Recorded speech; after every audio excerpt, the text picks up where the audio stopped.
You were miserable. You were so unhappy. You hated your life. It was my life.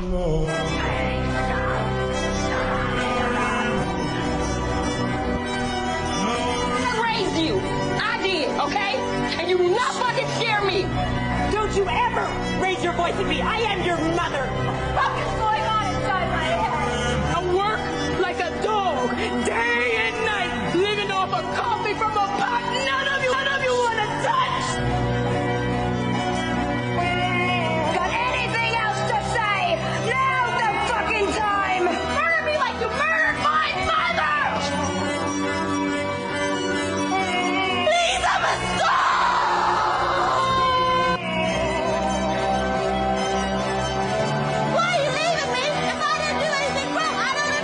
She's fun, she's cool, she's sexy, she's spent time in a psych ward. Society has a deep fascination with pain, sadness, and notably mental illness. Yet, how do we conceptualize gender performance and sexuality's engagement with mental illness to produce trends of glorification and romanticization, specifically among those socialized as women? This video will utilize the intersectionality framework to explore gendered performance as a site of interaction and not a concept. So what this means is that I will be analyzing themes of gendering, racialization, ableism, and socioeconomic status to explore how all these concepts come together to create the framework for the gendered, romantically, chronically, mentally ill, hot girl performance. In conceptualizing the broken, mentally ill woman, we look past clinical understandings of mental illness and thus define her within the cultural context. Feminist scholar Elaine Showalter explains this relationship as such. We must call attention to the existence of a fundamental alliance between women and madness. They have shown how women, within our dualistic systems of language and representation, are typically situated on the side of irrationality, silence, nature, and body, while men are situated on the side of reason, discourse, culture. Thus, the term mental illness comes to denounce the deviant behavior of women and other oppressed, marginalized groups, and is at odds with the term's actual valid medical use. So let's put this in historical context. Throughout history, emotionality has been weaponized against women. In the 14th century, we see the persecution of women who expressed femininity in a way that was contradictory to the deeply religious culture of the time, such as aging or just general malfeasance. These women were persecuted as witches. We see the witch trials beginning in Northern Europe and spreading throughout the world and eventually landing in America through the Salem witch trials. In all of these cases, hysteria and epilepsy were the two illnesses most likely to be confused for witchcraft. We see direct references to hysteria, the woman, and evil in the Malleus Maleficarium,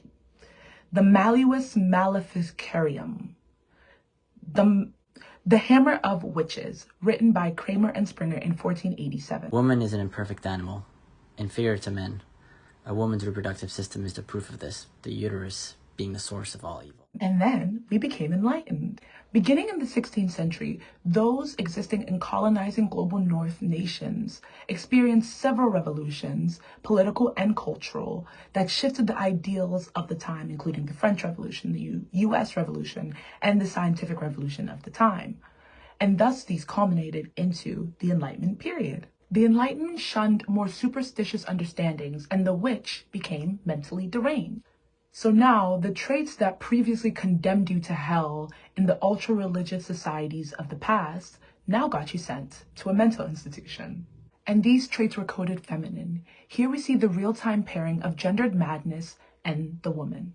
And so we see husbands sending their wives to the madhouse and special mental wards made for prostitutes, poor women, and pregnant women, all inflicted with the same thing: femininity. In this era, the model image of woman emphasized the virtues of delicacy, purity, and domesticity, and rejection of that ideal resulted in psychological and physical problems. By the end of the 19th century, Images of madness culturally executed and enforced were primarily of women. So, in this historical context, we can see how stereotypically feminine traits have been successfully tied to a form of mental incapacity or madness. This is why throughout the years we get images and morality tales of women that have succumbed to the danger that lie within feminine expression.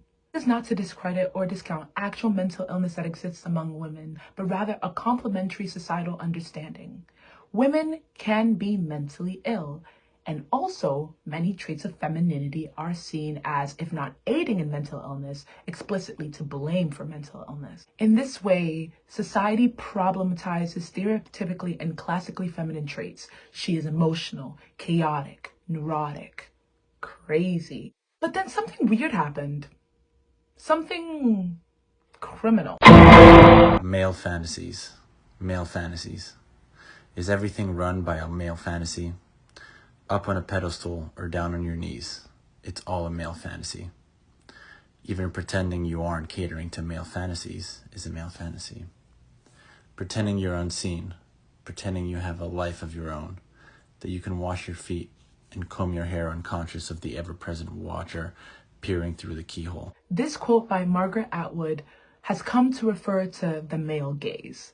Atwood builds on the Foucaultian idea of the patriarchy acting as a panopticon and expands on this in ways in which the patriarchy engages with the woman. So we all know Foucault has his problems, rhymes with defending schmetophilia. And so does Margaret Atwood and the male gaze in general. We'll get to that later. However, I do think that this idea, paired with prior feminist scholars and the natural pairing of madness with the woman, explains in a way how the performance of mental illness has come to be utilized by women over the years. Susan Bordo discusses anorexia nervosa and the role of cultural norms, values, and ideals in accounting for the upsurgence and increasing of the disorder. Women who suffer from anorexia nervosa become ultra-female by pursuing the feminine ideal of excessive thinness. But the devil's in the details. In Manifestations of ED, Susan Bordo argues that under the guise of extreme femininity, the restrictive nature of ED exerts a certain control and self-conquest that can be tied to masculinity or a performance of masculinity. However, by excessively pursuing these ideas, the woman finds herself reaffirming her very own infantilization. Similarly, Chesler states, Women become mentally ill as they realize to an extreme degree feminine norms of dependency, vulnerability, and helplessness in order to escape constraining traditional female roles. From these scholars, we see how prior notions of female madness have been thusly expressed. Yet, in this expression, it's always filtered through the male gaze. We take in madness and female modes of mental illness as a form of escape from the male gaze, and yet Conditioned female behavior is more comfortable with, is defined by, psychic and emotional self-destructs. Female suicide attempts are not so much realistic calls for help or hostile inconveniencing of others as they are the assigned bearing of the powerless throat, signals of ritual readiness for self-sacrifice. so, because of the inherent pairing of femininity and madness in the capitalist global north under the watchful eye of the male gaze, any form of co-option falls flat. People get addicted to like the Fleabag narrative, because when you are in your sort of fight or flight, unfortunately, it kind of feels like the time when you're most alive, you know? And like at that time, you're both like vulnerable because someone can call you out for being angry or whatever else, and like showing emotion.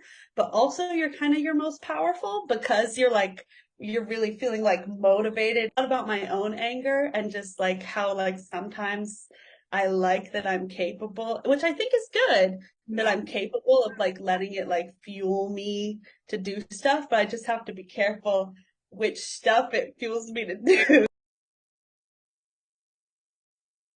To think of personality traits as a performance is apt. almost like clothes we choose to wear.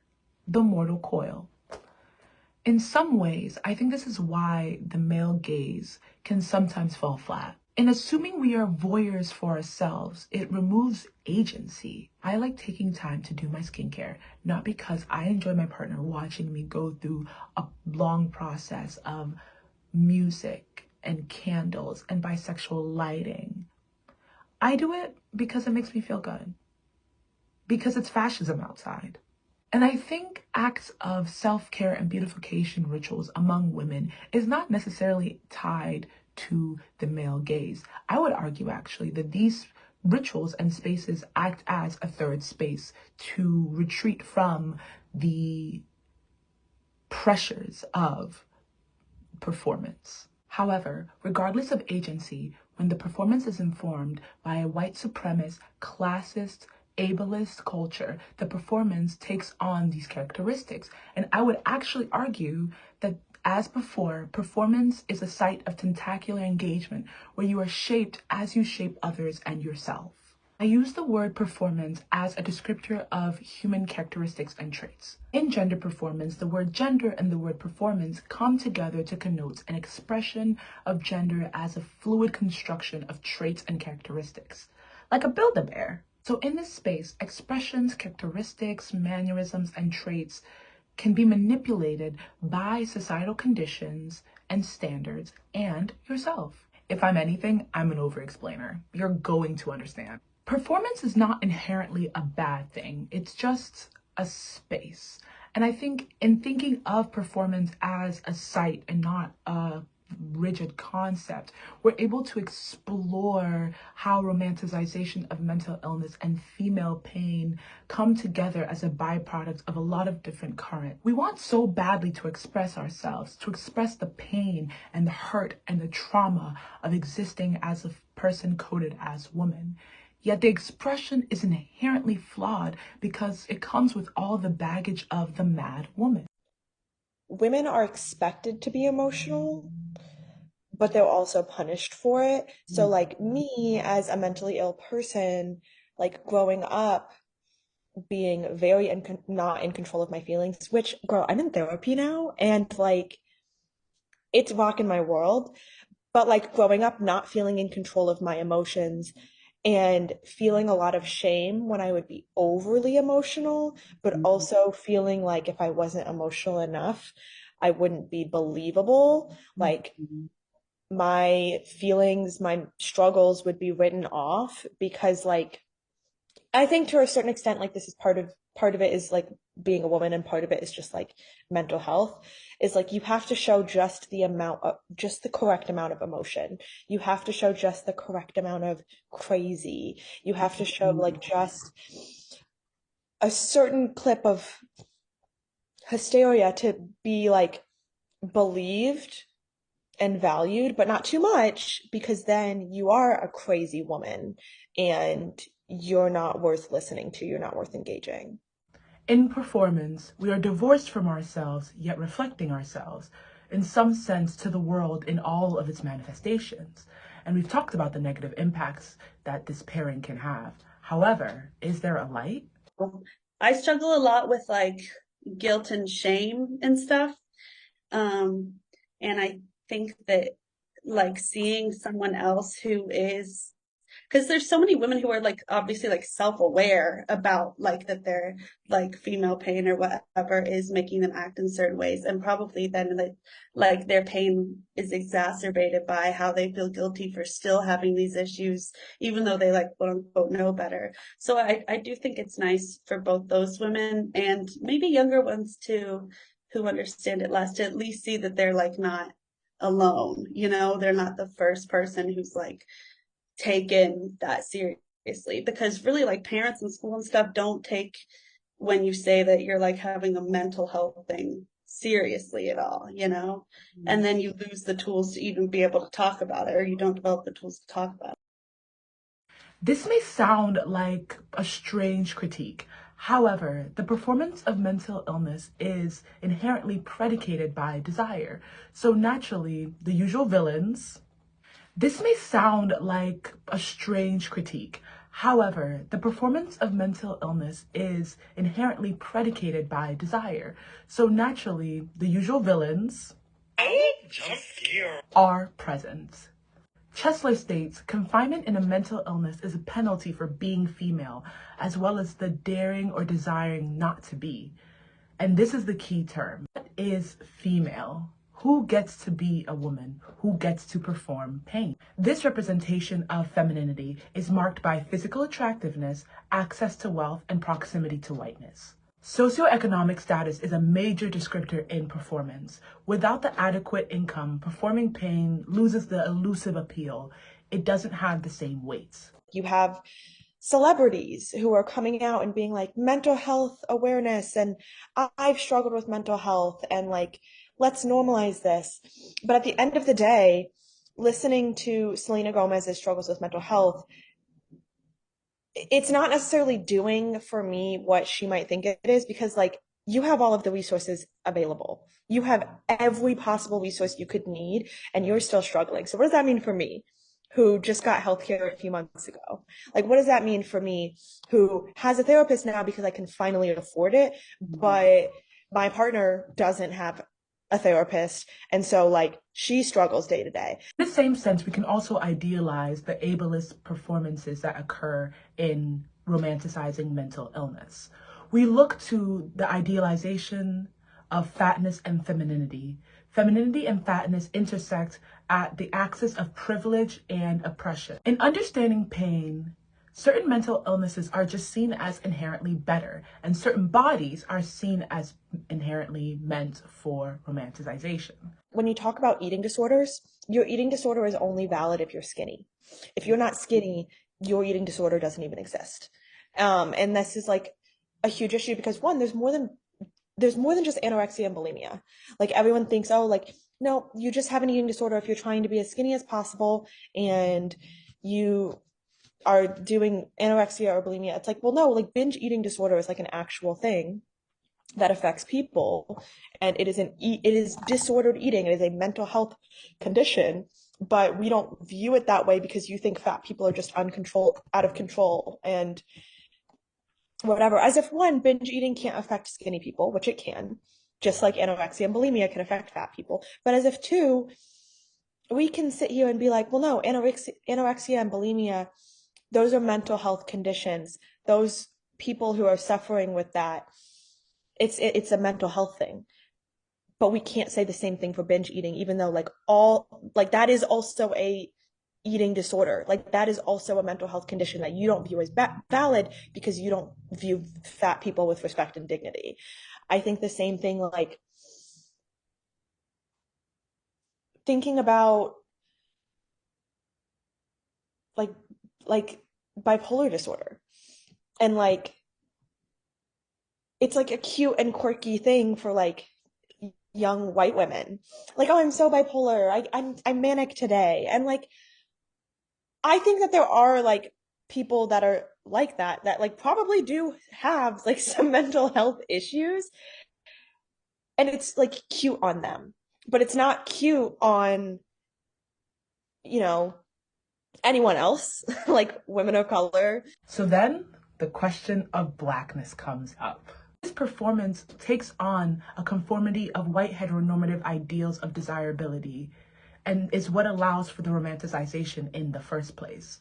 Engendering, as conceptualized by Hortense Spillers, and the distinction between body and flesh are going to be conceptualized here. The body precedes the flesh. In flesh, cultural understanding can be placed. In this way, we see the black flesh. That sounds weird, but stay with me. We see the black flesh as marked and named. We can understand the black gender expression then as also marked and named. Thus, the black woman's gender is as well incompatible with white femininity due to this inherent marking. And thus, pain is not allocated to black women in the same sense as to white women, because gender expression for these groups are just inherently different. I'm performing for the male gaze, but it's not enough, you know, because not only am I a woman, I'm a black woman, and like unpacking what that means, where it's like when you see me, I'm hypersexualized, but also hypermasculinized. To where, oh, my broad shoulders and my darker skin, I'm more that of a man.